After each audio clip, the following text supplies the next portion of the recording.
నమస్కారం, వార్తలకు స్వాగతం. ముందుగా ముఖ్యాంశాలు. విద్యాఐటీ శాఖల మంత్రి నారా లోకేష్ మీడియా సమావేశం. మాజీ సీఎం జగన్ పై విమర్శలు.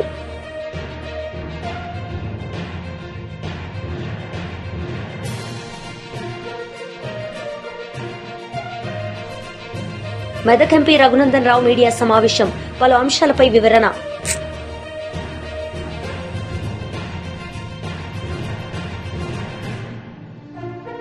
విశాఖలో విద్యాఐటీ శాఖల మంత్రి నారా లోకేష్ మీడియా సమావేశం నిర్వహించారు. ఈ సందర్భంగా మాజీ సీఎం జగన్ పై విమర్శలు చేశారు. వచ్చాను, అందుకే తప్పుడు వార్తలు రాసినప్పుడు నాకు చాలా బాధ కలిగింది.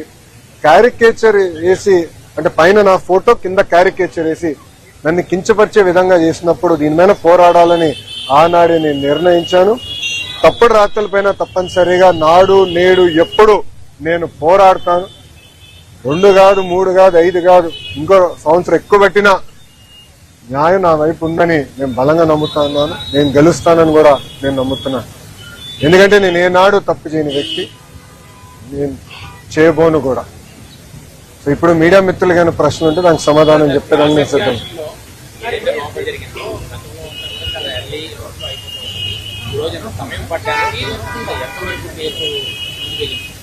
అంటే నా ఎగ్జామినేషన్ ఈరోజు పూర్తయింది.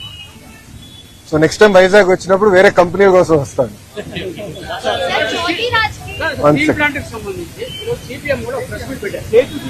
విశాఖ ఎకనామిక్ రీజన్ సంబంధించి 2500 ఎకరాలు ఎవరన్నారండి? ఒక్క నిమిషం సార్, ఒక్క నిమిషం.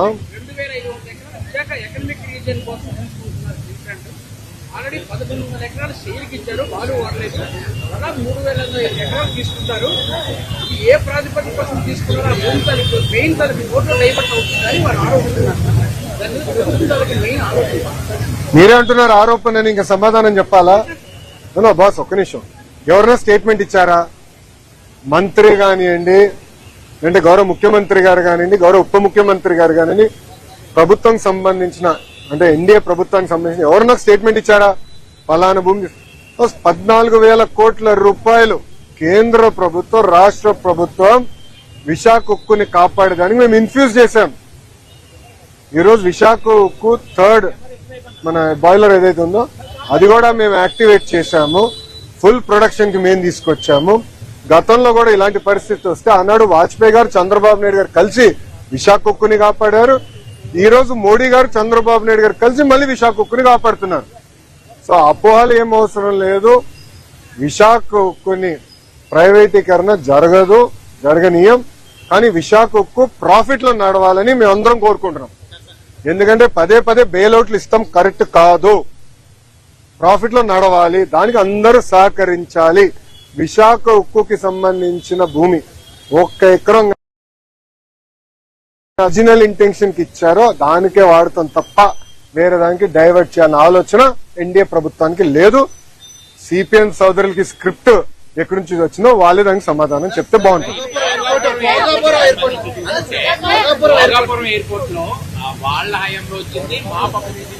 వాళ్ళు చేసుకున్నారంటూ కూటమి ప్రభుత్వంపై ఇప్పటికే వైసీపీ గవర్నమెంట్ అయితే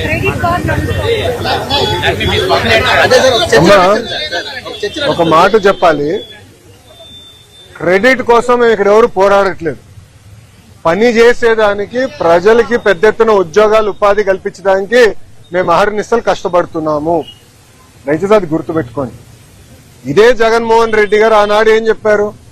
ఎర్ర బస్సు రాని ఊరికి ఎయిర్పోర్ట్ అవసరమా అని చెప్పారా లేదా? వీడియో మీరు చూసారా లేదా? మళ్ళీ ఇప్పుడు ఆయన వచ్చి అన్ని మాటలు మాడితే ఎంతో న్యాయం. నంబర్ 1. నంబర్ 2, ఆనాడు జిఎంఆర్ కి సుమారుగా 2600 ఎకరాలు కూటమి ప్రభుత్వం అందజేసింది. నన్ను అడిగితే అది ఇంకా తక్కువ. ఒక్క హైదరాబాద్ ఎయిర్పోర్ట్ కి 5,000 ఎకరాలు ఇచ్చాం.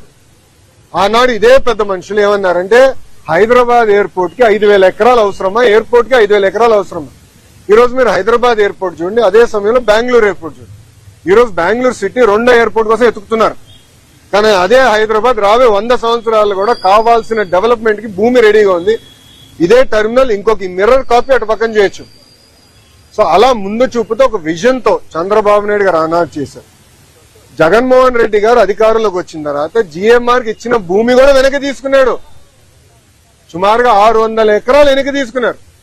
కూటమి ప్రభుత్వం తిరిగి వచ్చిన తర్వాత ఆ భూమి మళ్లీ జిఎంఆర్ కి తిరిగి ఇచ్చారు. ఎందుకు ఇచ్చారు మనం చెప్పాలి.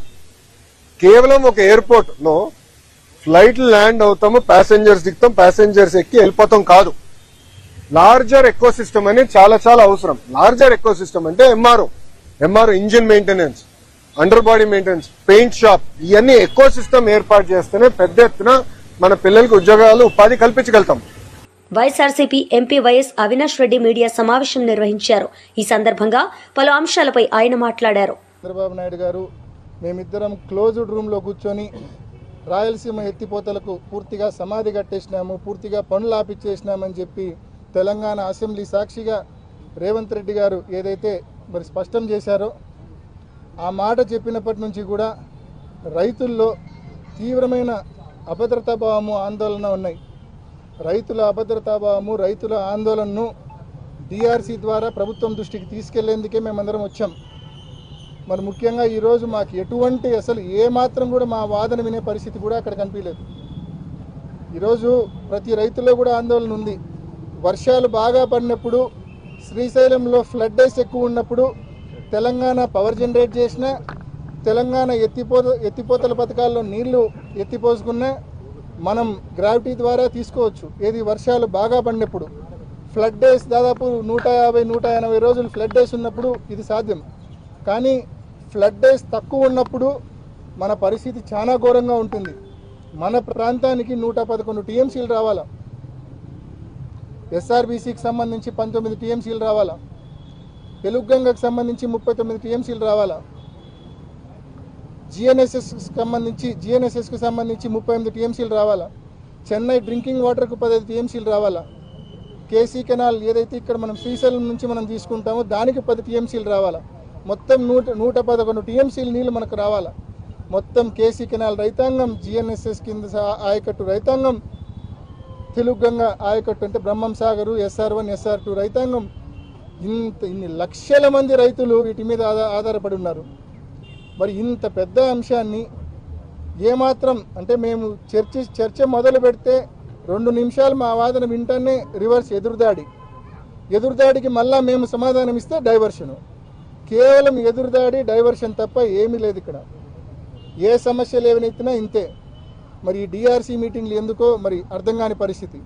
మరి ఇవాళ కూడా రైతుల తరపున రైతులు ఏదైతే ఆందోళన పడుతూ ఉన్నారో, ఓ పక్క తెలంగాణ పవర్ జనరేషన్ అనే పేరుతో నీళ్లు కిందికి వదులుతూ ఉంది, ఓ పక్క పాలమూరు రంగారెడ్డి దిండి ఎత్తిపోతల నుంచి వాటరు రోజుకు 3 టీఎంసీలు పంప్ చేస్తే 5-6 టీఎంసీలు వచ్చే ఫ్లడ్ ప్రతిరోజు తెలంగాణ ప్రాంతానికే పోతే ఎప్పుడు నీళ్లు 880 లెవెల్కి రావాలా, ఎప్పుడు 854 లెవెల్కి రావాలా, ఎప్పుడు మన ప్రాంతానికి నీళ్లు రావాలా? 854 అడుగులు పైకి పోతేనే కదా మనకు కనీసం 7000 క్యూసెక్లన్నా వచ్చేది. ఈ ప్రాబ్లం దృష్టిలో పెట్టుకొని గతంలో దివంగత ముఖ్యమంత్రి డాక్టర్ వైఎస్ రాజశేఖర రెడ్డి గారు పోతిరెడ్డిపాడు 11,000 ఉంటే సరిపోదు, ఫ్లడ్ బాగా ఉన్నప్పుడు శ్రీశైలంలో 880 ఫీట్ లెవెల్ ఉన్నప్పుడు పెద్ద ఎత్తున నీళ్లు డ్రా చేసుకోవాలా అని చెప్పి పోతిరెడ్డిపాడు హెడ్ రెగ్యులేటర్ను 44,000 క్యూసెక్లకు ఆనాడు రాజశేఖర రెడ్డి గారు పెంచి ఒక గొప్ప నిర్ణయం తీసుకున్నారు. ఆ నిర్ణయం వల్లనే ఫ్లడ్ డేస్ బాగా ఉన్నప్పుడు మనం పెద్ద ఎత్తున మన ప్రాంతానికి నీళ్లు తీసుకోగలుగుతా ఉన్నాం. ఆ తర్వాత జగన్మోహన్ రెడ్డి గారు వచ్చిన తర్వాత మారిన పరిస్థితుల దృష్ట్యా ఒక పక్క తెలంగాణ ప్రభుత్వము వాళ్ళ రాష్ట్రం ఏర్పడిన తర్వాత ఇష్టం వచ్చినట్టు పవర్ జనరేట్ చేస్తూ ఉంది. ఆ గతంలో ఒకే రాష్ట్రం ఒకే మాట, ఇప్పుడు రాష్ట్రాలు 2 అయిపోయిన తర్వాత తెలంగాణ ప్రభుత్వం వాళ్ళ ఇష్టం వచ్చినట్టు వాళ్ళు పవర్ జనరేషన్ చేస్తూ ఉన్నారు. వాళ్ళ ఇష్టం వచ్చినట్టు వాళ్ళు లెఫ్ట్ కెనాల్ నుంచి మరి ఎత్తిపోతల పథకాలు నిర్మించుకుంటూ పోతూ ఉన్నారు. మరి అదే జరిగితే మనకు హక్కుగా రావాల్సిన నీళ్లు, మనకు అలొకేషన్ చేయబడ్డ 111 టీఎంసీల నీళ్లు మనం డ్రా చేసుకోవడం అనేది అసాధ్యమైన పరిస్థితి వస్తుంది. కాబట్టి చదరంగంలో ఎత్తుకు పై ఎత్తు ఎలా వేస్తారో తెలంగాణ ప్రభుత్వం ఎత్తులకు పై ఎత్తు జగన్మోహన్ రెడ్డి గారు వేసి వాళ్ళ అనుమతులు లేకుండా ప్రాజెక్టులు ఏ రకంగా ముబ్బడిగా కట్టి నీళ్లు ఎత్తిపోసే ప్రయత్నం చేశారో మనం కూడా రాయలసీమ ఎత్తిపోతల పథకం ద్వారా రోజుకు 3 టీఎంసీల నీళ్లు 800 అడుగుల్లోనే రోజుకు 3 టీఎంసీల నీళ్లు తీసుకొని తద్వారా మన ప్రాంత రైతాంగం యొక్క ఇంట్రెస్ట్ను, మన ప్రాంత వ్యవసాయాన్ని ప్రొటెక్ట్ చేయాలని చెప్పి జగన్మోహన్ రెడ్డి గారు 2020లో దాదాపు ఆ ప్రాజెక్టు మొదలుపెట్టారు. మొదలుపెట్టి ఎన్ని ఇబ్బందులు వచ్చినా దాదాపు 950 కోట్ల రూపాయలు ఆ ప్రాజెక్టు కోసం ఖర్చు కూడా చేయడం జరిగింది. మేము ఇవాళ డిఆర్సీ మీటింగ్లో అడిగింది వీళ్ళని ఒకటే, మీరేం చేసినారని చెప్పి మమ్మల్ని క్వశ్చన్ చేసినారు వాళ్ళు. మేము ఒకటే చెప్పినాం, జగన్మోహన్ రెడ్డి గారు ఈ ప్రాజెక్టు యొక్క ఉద్దేశం ఎక్స్ప్లెయిన్ చేసిన తర్వాత ఈ ప్రాజెక్టు కోసము ఈ పునాదిరా వేసిన తర్వాత 950 కోట్ల రూపాయలు మేము ఏం చేసినాము, ఈ నుంచి మీరు ముందుకు తీసుకెళ్ళండి, ఆ దిశగా మాకు స్పష్టమైన హామీ ఇవ్వండి ప్రభుత్వం తరపున అంటే ఆ హామీ మాత్రం ఇవ్వరు. కేవలం ఎదురుదాడి, కేవలం డైవర్షను. రాయలసీమ ఎత్తిపోతల పథకాన్ని ముందుకు తీసుకెళ్తామన్న హామీ మాత్రం ఈ ప్రభుత్వం ఇవ్వని పరిస్థితి. నిన్నటి దినాన సాక్షాత్తు మరి మంత్రి గారు, ఇరిగేషన్ మంత్రి గారు చెప్తా ఉన్నారు ఈ ప్రాజెక్టే నిరుపయోగమని. ఆయనకు బుర్ర ఆడుందోమని నాకైతే తెలియదు, కానీ ఈ ప్రాజెక్టే నిరుపయోగం అంట. ఆల్రెడీ 798 ఫీట్లో ముచ్చుమర్రు ఉంది కదా అంటాడు. 798 ఫీట్లో ముచ్చుమర్రు నుంచి మనం డ్రా చేసేది ఎంత? 1000 క్యూసెక్కులు. రాయలసీమ ఎత్తిపోత నూతనంగా ఎన్నికైన సర్పంచులు, ఉప సర్పంచుల, వార్డు సభ్యుల ఆత్మీయ అభినందన సభలో మాజీ మంత్రి కేటీఆర్ పాల్గొన్నారు. ఈ సందర్భంగా మాట్లాడారు. కొత్త ఉత్సాహాన్ని ఇస్తూ అపురూపమైన విజయాన్ని సాధించిన మా 127 మంది సర్పంచ్ సోదరులు సోదరీమణులు, 156 మంది ఉప సర్పంచ్ సోదరులు సోదరీమణులు, వారి గట్టిగా ఒకసారి చప్పట్లు కొట్టాలి అందరం కూడా. వారితో పాటు పోటీ చేసి స్వల్ప తేడాతో ఓటమి పాలైన మా సోదరులకి సోదరీమణులకి, అట్లాగే ఇందాక నామా నాగేశ్వరరావు గారు చెప్పినట్టు కొంతమంది గెలిచి కూడా ఓడిపోయిన వాళ్ళు ఉన్నారు మన పార్టీ నుండి. ఎందుకంటే గెలిచిన తర్వాత కాంగ్రెస్ పార్టీ తొండి చేసి మరి రిటర్నింగ్ అధికారులను మేనేజ్మెంట్ చేసి రీకౌంటింగ్ అని పెట్టి గెలిచిన వాళ్ళని కూడా ఓడినట్టుగా చూపెట్టిన మా తమ్ముళ్ళు కొంతమంది ఉన్నారు. మీకు అట్టే జరిగిందా?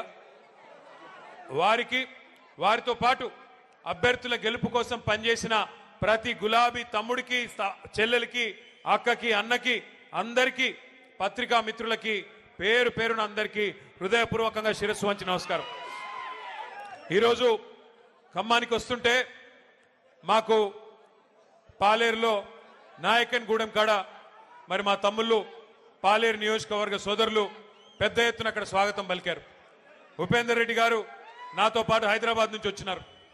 ఉపేందర్ రెడ్డి గారు నేను అడిగినాను, అన్న ఎట్లా జరిగింది మీ నియోజకవర్గంలో సర్పంచ్ ఎన్నిక అని.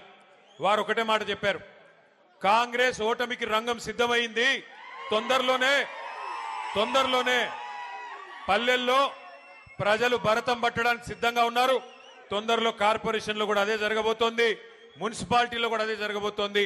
తప్పకుండా మళ్ళీ ఈ క్వార్టర్ ఫైనల్స్ లో మంచి ఫలితాలే వచ్చినాయి, సెమీఫైనల్ రాబోతోంది, ఆ తర్వాత ఫైనల్లో మాత్రం తిరిగి ఖచ్చితంగా ఖమ్మం జిల్లాలో ఈసారి 7 నుంచి 8 స్థానాలు గెలుచుకొని మళ్ళీ కేసీఆర్ గారు ముఖ్యమంత్రి కాబోతా ఉన్నారని చెప్పి పెద్దలు ఉపేందర్ రెడ్డి గారు చెప్తా ఉన్నారు.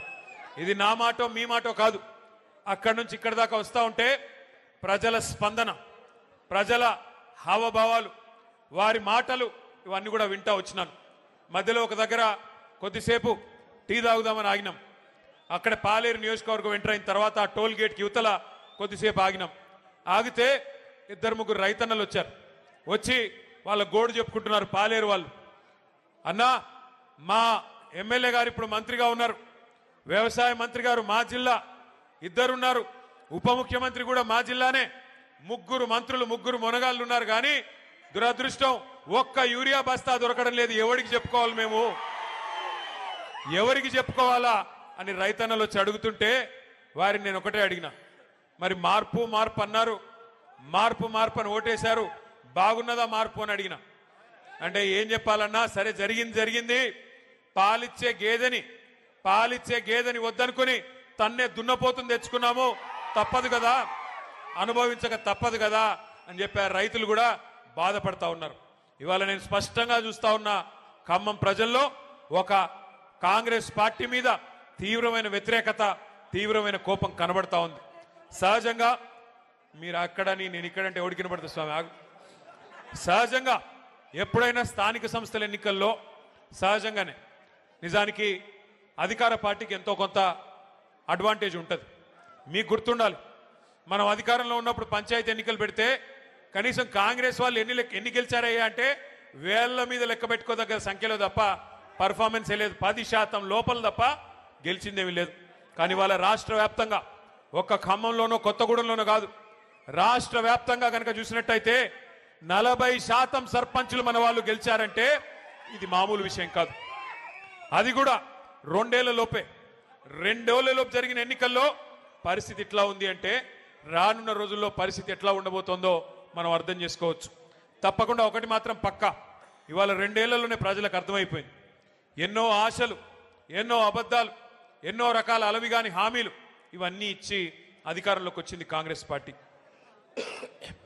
6 గ్యారంటీలు అన్నారు, 420 హామీలు ఇచ్చారు. పక్క నియోజకవర్గం మదిర, నాకు ఇంకా గుర్తుంది, ఆ వీడియో కూడా ఇక్కడ వేద్దామంటే స్క్రీన్ లేదు. డిప్యూటీ సీఎంగా ఉన్న ఆనాటి సిఎల్పి లీడరు, మదిర ఎమ్మెల్యేగా ఆనాడున్న బట్టి విక్రమార్క గారు ఆ రోజు అన్న మాట ఇంకా నాకు నా చెవుల్లో ఇంకా వినబడతా ఉన్నది. గ్యారంటీ కార్డులు పట్టుకొని ఆ రోజు ఆయన చెప్తా ఉన్నాడు, భద్రంగా పెట్టుకోండి, గ్యారంటీ కార్డులు భద్రంగా దాచిపెట్టుకోండి. 100 రోజుల్లో ఇది చాలా విలువైన కార్డు. ఈ కార్డుని మరి భద్రంగా పెట్టుకుంటే 100 రోజుల తర్వాత మా గవర్నమెంట్ రాగానే 2,500 మహిళలకు ఇస్తాం, 4,000 రూపాయలు ముసలోళ్ళకి ఇస్తాం, తులం బంగారం ఇస్తాం, 2 లక్షల ఉద్యోగాలు ఇస్తాం, భద్రంగా పెట్టుకోండి కార్డు అన్నారు బట్టి గారు. మరి ఇవాళ నేను బట్టి గారిని అడుగుతున్నా, బట్టి గారు 100 రోజులు కార్డును పెట్టుకోమన్నారు, మరి ఇప్పుడు 2 ఏళ్ళు అయిపోయింది, ఇప్పుడు ఎక్కడ పెట్టుకోవాలి కార్డు? ఎక్కడ పెట్టుకోమంటావు ఇప్పుడు కార్డు? చెప్పు, ఎక్కడ పోయింది నీ 2,500? ఎక్కడ పోయింది 4,000 పెన్షను? ఎక్కడ పోయింది తులం బంగారం? ఎక్కడ పోయినాయి స్కూటీలు? ఎక్కడ పోయినాయి విద్యా భరోసా కార్డులు? ఎక్కడ పోయినాయి 1,00,000 కోట్ల బడ్జెట్ బీసీలకి 42% రిజర్వేషన్లు? చెప్పుకుంటూ పోతే 420 హామీలు, 1 కాదు 2 కాదు, సర్వభ్రష్ట. మెదక్ ఎంపీ రఘునందన్ రావు మీడియా సమావేశం నిర్వహించారు. ఈ సందర్భంగా పలు అంశాలపై ఆయన మాట్లాడారు. ఎక్కడికక్కడ నిలదీసేందుకు ప్రయత్నం చేసినందుకు మా శాసనసభ పక్షాన్ని ఈ సందర్భంగా అభినందిస్తా ఉన్నాం.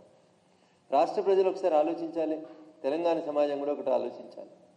శాసనసభలో ఒక ఎమ్మెల్యే గారు మాట్లాడుతూ చెప్పినారు, ఇవాళ తెలంగాణ సమాజాన్ని ఆలోచించమని నేను సవినయంగా 2 చేతులు జోడి చేస్తున్నటువంటి అప్పీల్ ఏంటంటే, ఈ రాష్ట్రంలో ప్రతిపక్షమైన పాలకపక్షమైన భవిష్యత్తులో మాకే అవకాశం ఇవ్వండి అని చెప్పి నేను రాష్ట్ర ప్రజానికానికి విజ్ఞప్తి చేస్తున్నాను.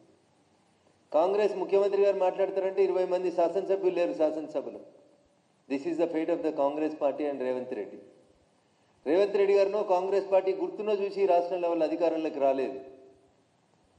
సరే, మా వల్ల జరిగినటువంటి 1-6 సంఘటనల వల్ల మా పార్టీలకెళ్ళే కొంతమంది నాయకులు మీకు తెలుసు, ఎన్ఎం శ్రీనివాసరెడ్డి గారైనా, వివేక్ గారైనా, కోమటిరెడ్డి రాజగోపాల్ రెడ్డి గారైనా, ఇట్లాంటి నాయకులంతా భారతీయ జనతా పార్టీ అధికారానికి 10 అడుగుల దూరంలో ఉందన్న సందర్భం లోపల ఇట్లాంటి నాయకులంతా కొన్ని వేరు కారణాల వల్ల మమ్మల్ని విడిచిపోవడం వల్ల కాంగ్రెస్ పార్టీ అధికారంలోకి వచ్చింది తప్ప కాంగ్రెస్ బలం కాదు, రేవంత్ రెడ్డి గారి పోరాటాలు కావాలి. అందుకని ఈ సమయంలో నేను ఎందుకు చెప్తా ఉన్నా ఈ సమస్యలన్నీ అంటే, తెలంగాణ సమాజం ఇలా ఆలోచించాలి. కృష్ణా జలాలు పాలమూరుకు సంబంధించి 10 సంవత్సరాల నుంచి 12 సంవత్సరాల నుంచి ప్రజలకు నష్టం జరుగుతుంటే పాలకపక్షం చర్చ పెడితే రేవంత్ రెడ్డి గారి పక్కన 65 మంది ఎమ్మెల్యేలు ఉండాల్సిన కాడ 20 మంది లేరు. ఇది పాలకపక్షానికి పాలమూరు జిల్లా మీద, కృష్ణా జలాల మీద ఉన్నటువంటి చిత్తశుద్ధి. అపోజిషన్ వాళ్ళు పాలకపక్షం తప్పు చేస్తే నిలదీయాల్సినటువంటి అపోజిషన్ వాళ్ళు వ్యక్తిగత పట్టింపులకు పోయి, వ్యక్తిగత పంతాలకు పోయి శాసనసభలోంచి వెళ్ళిపోయింది. సో కేసీఆర్ గారికి పాలమూరు మీద పట్టింపు లేదు, రేవంత్ రెడ్డి గారికి పాలమూరు మీద పట్టింపు లేదు. వీళ్ళ పట్టింపులన్నీ నువ్వెంత అంటే నేనెంత, నీ నోట్లు ఎంత మూసినది వారుతుందంటే నా నోట్లు ఎంత మూసినది వారుతుంది. ఈ కంపు, ఈ కొట్లాటలు, ఈ వ్యక్తిగత దూషణలు తప్ప కృష్ణా జలాల గురించి రాష్ట్ర ప్రభుత్వం, రేవంత్ రెడ్డి నువ్వు పాలమూరు బిడ్డవు, నువ్వు ముఖ్యమంత్రి 2 ఏళ్ళు అయింది, పాలమూరుకి కృష్ణా జలాలను ఎందుకు? రాష్ట్ర ప్రధాన కార్యదర్శి సతీష్ కుమార్ రెడ్డి మీడియా సమావేశం నిర్వహించారు. ఈ సందర్భంగా పలు అంశాలపై ఆయన మాట్లాడారు. పరిశీలిస్తే స్పష్టంగా డేట్ల వారీగా వస్తుంది. 2020 నుంచి 2024 వరకు జగన్మోహన్ రెడ్డి గారు ముఖ్యమంత్రిగా దిగిపోయినటువంటి వరకు నిరాటకంగా ఈ యొక్క రాయలసీమ లిఫ్ట్ ఇరిగేషన్ పనులు జరిగాయి. వాటికి సంబంధించినటువంటి 795 కోట్ల పేమెంట్లు కూడా, ఆ సంబంధించినటువంటి కాంట్రాక్టులు పేమెంట్ కూడా జరిగాయి. కాబట్టి మీరు చెప్పినటువంటి ఆరోపణ ఏదైతే చేస్తున్నారో 2020లో పనులు ఆగిపోయినాయని చెప్పారు. ఇది వాస్తవం కాదు. దీనికోసం నిన్న మా వైఎస్ఆర్ కాంగ్రెస్ పార్టీకి సంబంధించినటువంటి ప్రజాప్రతినిధులు వీళ్ళందరూ కూడా ఆ రోజు పోయి ఫీల్డ్ విజిట్ పెట్టారు. మీరు కావాలంటే మీతో పాటు మేము వచ్చేదానికి కూడా సిద్ధం. రెండోది, మీరు 8,000 కోట్లు ఖర్చు పెట్టాము రాయలసీమ ప్రాంతంలో ఉన్నటువంటి ఇరిగేషన్ ప్రాజెక్టులకని మీరు చెప్పారు. మీరు సిద్ధమా ప్రాజెక్టులకన్నిటికీ? మేము మీతో పాటు మేము వస్తాం విజిట్ చేసేదానికి. ఏ ప్రాజెక్టు ఎక్కడ ఖర్చు పెట్టారో, ఏ ప్రాజెక్టులు జరుగుతున్నాయో చెప్తే మేము కూడా చూసేదానికి సిద్ధంగా ఉన్నాం. రాయలసీమ లిఫ్ట్ ఇరిగేషన్ ఆగిపోయింది. జిఎన్ఎస్ఎస్ నుంచి హెచ్ఎన్ఎస్ఎస్కు లింక్ అయ్యేటువంటి ప్రాజెక్టులు ఆగిపోయినాయి. కుందు వైడనింగ్ ఆగిపోయింది.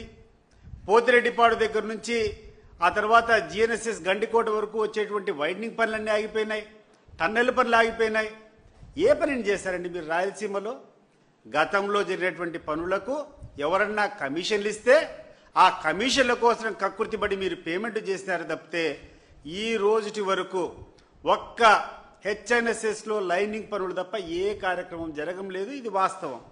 ఆ హెచ్ఎన్ఎస్ఎస్ లైనింగ్ పనులు కూడా ఆ ప్రాంతంలో అనంతపురము, ఆ తర్వాత మన సత్యసాయి జిల్లాలో ఉన్నటువంటి రైతులందరూ కూడా పాదయాత్రలు చేసి ఆపడయా లైనింగ్లు, మీరు లైనింగ్లు చేస్తే మాకు చాలా ఇబ్బంది జరుగుతుందని చెప్పి ప్రజలంతా వ్యతిరేకించేటువంటి కార్యక్రమాన్ని మీరు చేస్తూ ఉండరు. దేనికోసం చేస్తున్నారు మీరు ఈ పనులు? రెండు దురుద్దేశాలు. ఒకటి, మీకు కావలసినటువంటి ప్రాంతానికి త్వరగా నీళ్లు తీసుకొని పోయేదానికి ఒకటైతే, రెండవది మీరు కావాల్సినటువంటి ఈ షార్ట్ క్రీటింగ్ పనులు కానీ ఈరోజు చేసేటువంటి లైనింగ్ పనులు కానీ అత్యధిక రేట్లతో మీకు కావాల్సినటువంటి కాంట్రాక్టులకు మీరు అప్పచెప్పినారు. కాబట్టి ఈ రెండు దురుద్దేశాలతో అక్కడటువంటి ఆ ప్రాంత రైతులు ఎవరైతే ఉన్నారో అనంతపురం కానీ లేకుండా ఉంటే సత్యసాయి జిల్లాలో ఉన్నటువంటి రైతులు దీన్ని తీవ్రంగా వ్యతిరేకిస్తున్నారు. మీరు లైనింగ్ చేయడం వల్ల ఈ ప్రాంతంలో ఉన్నటువంటి రైతులందరూ ఇబ్బంది పడతాము, మినిమం సీపేజ్ అనేది ఉండదు, ఆ యొక్క లైనింగ్ చేయకుండా ఉంటే కన్నా ఆ వచ్చే సీపేజ్తో మా ప్రాంతంలో గ్రౌండ్ వాటర్ పెరుగుతుంది, దయచేసి లైనింగ్ ఆపండి అని చెప్పి అక్కడటువంటి రైతులు మొరబెట్టుకుంటా ఉంటే వాళ్ళ మరణ ఆలకించకుండా వాళ్ళ ఇబ్బందులు పడినా కూడా పర్వాలేదు, మా కమిషన్లు వస్తే చాలని చెప్పి ఆ పనులు చేస్తున్నారు తప్పితే రాయలసీమ ప్రాంతానికి ఉపయోగపరమైనటువంటి పనులు మీరు ఏమీ చేయలేదు. రెండవది, మీరు కూర్చొని ఏదో ఆరోపణ చేశారు. రామచంద్రారెడ్డి గారికి సంబంధించినటువంటి సంస్థకు ఏదో అవసరం లేనటువంటి పనులన్నీ మొదలు పెట్టారని చెప్పేసి మీరు ఆరోపణ చేశారు. గుండె మీద చేసుకొని చెప్తున్నాను, ఆ ప్రాంతంలో ఉన్నటువంటి రైతుగా నేను చెప్తున్నా, అయ్యా జిఎన్ఎస్ఎస్ నుంచి హెచ్ఎన్ఎస్ఎస్కు లింక్ చేసేటువంటి ప్రాజెక్టు చాలా ఉపయోగకరమైనటువంటిది. మీరు కావాలంటే రండి, మీకు ఎక్స్ప్లెయిన్ చేస్తా. ఈరోజు కుప్పంకు నీళ్లు పోవాలంటే, టైలెండ్కు నీళ్లు పోవాలంటే, మీ ముఖ్యమంత్రి నియోజకవర్గానికి నీళ్లు పోవాలంటే 620 కిలోమీటర్లు దాదాపు ఆ కాంటూర్లంబడి అనేక లిఫ్ట్లు తీసుకొని పోవాలా. అది చాలా కష్టసాధ్యం. అదే ఈరోజు జగన్మోహన్ రెడ్డి గారు ప్రారంభించినటువంటి GNSS HNSS link project complete అయితే 120 కిలోమీటర్లు మాత్రమే లిఫ్ట్ చేయాల్సి ఉంటుంది. దాదాపు 500 కిలోమీటర్లను మీరు ఎక్కడైతే మన కర్నూలు నుంచి మనం తీసుకొని పోతామో అవన్నీ కూడా షార్ట్ కట్ చేసుకొని ఓన్లీ 120 కిలోమీటర్స్ లిఫ్ట్తోనే మీకు మీ కుప్పంకు నీళ్లు పోయేదానికి అవకాశం ఉంటుంది. ఆ project GNSS to HNIs link project complete అయితే 3,30,000 ఎకరాలు తీవ్ర దుర్భరంతో ఉన్నటువంటి ప్రాంతాలంతా, హై ఎలివేటెడ్ ఏరియాస్ అంతా, చక్రాయపేట మండలం కావచ్చు, లక్కిరెడ్డిపల్లి మండలం కావచ్చు, రాయచోటి కావచ్చు, పొంగనూరు కావచ్చు, ఆ తర్వాత పూతలపట్టు దగ్గర నుంచి కుప్పము, రామకుప్పం, ఇవన్నీ కూడా శాంతిపురం మండలము, ముఖ్యమంత్రి గారి నియోజకవర్గంలో ఉన్నటువంటి శాంతిపురం మండలం కానీ, రామకుప్పం మండలం కానీ, కుప్పం మండలం కానీ, ఇవంతా కూడా చాలా ఎత్తైన ప్రాంతాలు. వార్తలు ముగించే ముందు ముఖ్యాంశాలు మరోసారి. విద్యార్థి శాఖల మంత్రి నారా లోకేష్ మీడియా సమావేశం, మాజీ సీఎం జగన్ పై విమర్శలు.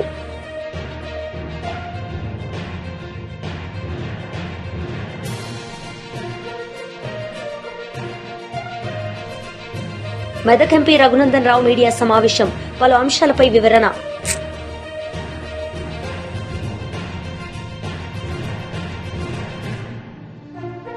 ఈ వార్తలు ఇంతటితో సమాప్తం. తిరిగి ప్రసారమయ్యే వార్తల్లో మళ్లీ కలుద్దాం. అంతవరకు సెలవు. నమస్తే.